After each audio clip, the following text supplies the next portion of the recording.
Hey guys, my name is James Mason. In this video, I'm going to talk about what is a forward split. So a forward split is when the company makes the decision to take your shares and give you more shares. Now, they are not giving you free shares.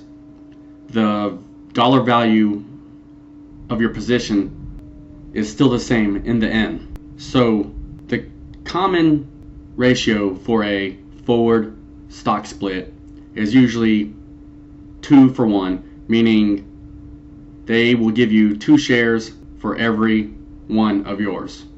And the reason why they usually do this is if the price per share gets too high to where the average retail investor cannot afford it, but their competitors' shares are affordable, that's when they will put more shares out onto the market, increasing the outstanding shares. So this would increase the liquidity in the market, and it would cut the price in half with a 2-for-1 forward stock split.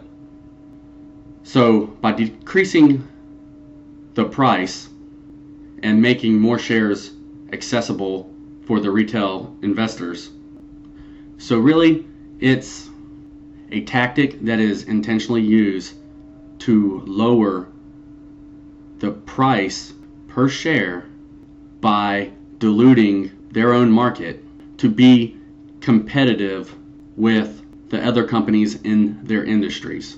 So I hope this video gives you a better understanding of what a forward stock split is.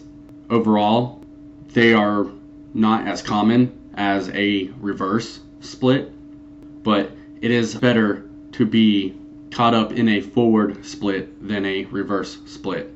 So I appreciate you taking the time to watch this video. If you haven't subscribed, please subscribe. Please give me a thumbs up, and I'll see you in the next one.